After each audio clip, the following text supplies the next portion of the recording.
Hey guys, it's John here from Sonic Drive Studio. I hope you're all doing well and welcome back to the channel. In the intro of this video, you were listening to this brand new ESP LTD Phoenix Black Metal through my ENGL Fireball 100 amplifier. I bought this guitar last week, so it's still very new and fresh. So I'm still in the honeymoon period, as they say.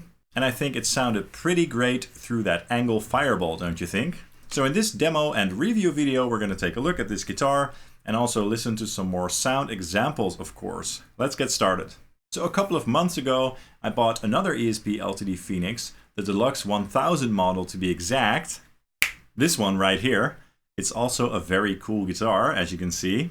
I just love the unique shape and the overall features that this guitar has to offer. It just sounds and plays amazing. I really love it. And do note that I already featured this guitar in a demo/review video. I'm going to put a link up here and down here as well, so you can check that out if you're interested. Now this one looks and sounds a bit more vintage, obviously. So when I came across the Phoenix Black Metal, I was really intrigued.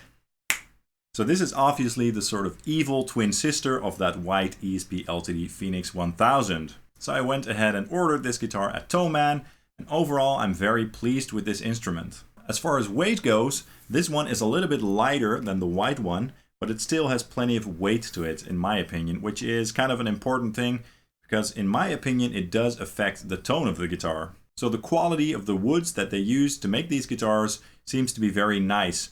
They sound very resonant and loud acoustically, and that's something that I find really important in a guitar.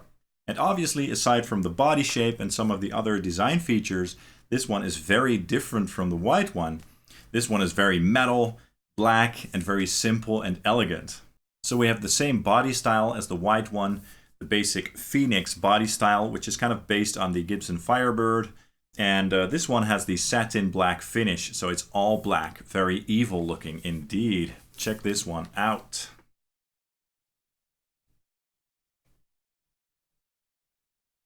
Just take a look at this gorgeous, unique, and beautiful instrument. I absolutely love how this looks. The satin finish on the body and the neck just feels very smooth. You can play this neck with a lot of ease as your hand really slides across this neck very easily. Of course, with this type of finish, it's easy to get fingerprints on here and stuff like that, but I do think that it looks very cool on camera as well. Another cool and unique thing about this guitar is the fact that it only has one pickup in the bridge position over here. And I've been really enjoying my other single pickup guitars recently, so I just think that it's a very cool feature. I just kind of love that no frills approach, a very simple and basic workhorse of a guitar, kind of like my beloved ESP LTD NW44 Neil Westphal guitar, which only has one pickup as well. So yeah, it's simple, it's more basic, it does make this guitar less versatile, but it's really something that I do enjoy. And this Phoenix Black Metal has a Fishman Fluence modern pickup in it. An interesting type of pickup that I have mixed experiences with, to be honest. I used to have a Schecter SLS 7-string, also with the Fishman Fluence moderns in it, and in that guitar they just sounded very thin and kind of lifeless, and they were lacking a lot of body. Now on the other hand, I have a couple of ESP LTD Stephen Carpenter models with the Fishman Fluence Stephen Carpenter models in them, and in those guitars, they sound absolutely fine, especially in the red 8-string. And luckily, in this guitar, I can say with a lot of confidence that this Fishman Fluence Modern sounds great. This guitar has plenty of high-quality woods in it, so it's very nice and resonant, as I just mentioned, so the pickup just has a very great and natural tone to work with. So just as with any other pickup, it's just very important that the overall wood and quality of the guitar is just good. So since we only have a single pickup and a single volume control, one might say that the tonal options on this guitar are quite limited. And sure, that's kind of the truth. It's a kind of limiting design with only one pickup and only one control. But the dual voicing options on the Fishman do make this pickup more versatile indeed. We have an active voicing on here, which sounds kind of similar to an EMG, just a little bit more tight and focused than, say, your EMG 81 pickup. And that's the voicing that you already heard in the intro of the video. I really like how that voicing sounds on this guitar. Let's take another listen to that voicing, but this time with some edge of breakup tones, some more clean tones, using my Friedman JJ Jr amplifier on the clean channel with the bright switch all the way to the left. And that will be going through an Ownhammer impulse response from the 412 Fman package. Here we go.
That sounded great!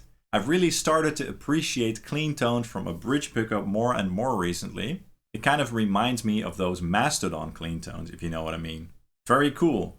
So this guitar is obviously very metal, but it can sound great with clean or low gain tones as well. Now the second voicing on the Fishman that you can access by pulling up the volume control sounds more like a passive pickup. It's a cool sound that I really enjoy. Not as organic as a real passive pickup in my opinion, but it's still a very cool alternative to that active voicing. This voicing seems to sound a little bit more dynamic and sort of pokey in the mids, upper mids, and treble regions. And the lows and low mids are a bit thicker and fuller sounding as well. Perhaps a little bit more cloudy and more tubby sounding than the lows on the active voicing. The active voicing kind of sounds as if there's always a sort of tube screamer like boost pedal up front, and the passive voicing just sounds a bit more organic and natural overall. So now let's take a listen to the passive voicing in drop C for some heavy riffage. And for this segment I'll be going through my PRS MT15 amplifier over here on the lead channel, and I'm also going to go through an Ownhammer 412 Rect impulse response. Let's check that out right now.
That sounded awesome, very cool. So perhaps you could hear a little bit of a difference between this voicing and the more active voicing, especially on the low chuggy notes. So let's take another closer look at this guitar. So this guitar is covered in black and it features black hardware overall, aside from the frets, the strings of course, and the glow-in-the-dark side dots over here.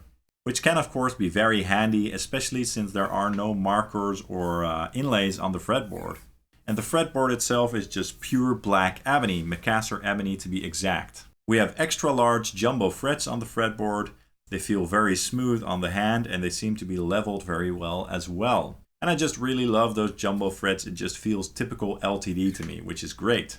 I do think that the neck on this black Phoenix feels a little bit more small and fast than the white Phoenix. So it really inspires you to play some fast riffs and solos. Now, one thing that I discovered very quickly when I was inspecting the guitar when I took it out of the box is that there are some very small cracks on the binding of the neck over here, just where some of the frets are. Now, of course, I wasn't very happy about this, but a bunch of guys on the internet assured me that I shouldn't have to worry as long as I take good care of the guitar, which is something that, of course, I do plan to do. They are subtle on the eye and I don't feel them or see them when I'm playing, so it's not that big of a deal. I did let Tollman know, and they did give me a €50 discount, so that's kind of cool, I guess. So just a point of criticism on this guitar. There were also 1 or 2 very small tool or glue marks on the fretboard, but they're so subtle that I can't really show you them with my cameras. And I guess those are just the type of flaws that you might come across with guitars that are made in Korea or Indonesia. So it's up to you to decide how much those sort of things bother you. In my case, it doesn't really matter because the guitar just feels great and it sounds great, and that's the most important thing. So just as the white LTD Phoenix, this one was also made in Indonesia, and I'm mostly just very relieved about the fact that they used high quality woods and that the frets are very nice and leveled. So the overall sound and playability of these instruments is just very good, and that's the most important thing in my opinion. I recently also ordered a PRS SE guitar, the 245 model to be precise, and that one was also made in Indonesia in the dedicated PRS factory, but unfortunately I had to send that guitar back because the wood quality was just pretty bad. The wood was just very dead sounding and it just killed all the sustain, so that was a real bummer. In a situation like that, there's just nothing that can fix that basically. So luckily this one sounds great. Anyway, so this guitar has a neck-through design, also something that I find really nice. We have mahogany body wings and a 3-piece mahogany neck. The fretboard has been made out of Macassar ebony, and it looks very nice and black, so they probably painted this one even blacker than the natural color of the wood. The scale length of this guitar is 25.5 inches long, so that's longer than your average Gibson guitar. So this one is great for lower tunings such as D standard or drop C and stuff like that. I have a set of 11s on here, elixirs to be precise, and I have it tuned to D standard or drop C, and the tension for that is just perfect for my taste. And on the back of the headstock we've got some LTD locking tuners, very cool. And we have a Tone Pros bridge and tailpiece over here. And we have 22 extra large jumbo frets. And yeah, that's it basically. A very simple, brutal, and elegant guitar that I've really been enjoying. It has inspired me to write quite a lot of music, so that's always a good sign. So in short, it plays great, it sounds great because of the high quality woods they used, and of course the Fishman Fluence Modern. As I said earlier, I don't think that the Fishman sound great in every guitar, but in this guitar it sounds absolutely killer. So aside from the small aesthetic flaws that I mentioned earlier, I think this is a very well-made instrument, and I highly recommend looking into these if you're interested. Let's end this video by listening to one more clip, this time with the active voicing again, but this time in D standard tuning. For this clip, I will be using my Peavey Invective 120 on the lead channel with the built-in gate and boost turned on, and that will be going through an Ownhammer impulse response from the 412 ZLCS MMMC package, which is based on a Zilla cabinet with a V30 in it. Before we go, please drop a comment down below to let me know what your thoughts are on this guitar and the sound of it and the sound of the Fishman as well. How did you like the sound of this guitar? Also, if you enjoyed this video, please consider hitting the like and subscribe button, as that really helps out the channel. I'd really appreciate that. And you can also follow Sonic Drive Studio on Facebook, Instagram, and Twitter. Thank you so much for watching. I hope to see you soon, and please enjoy these final riffs. Cheers!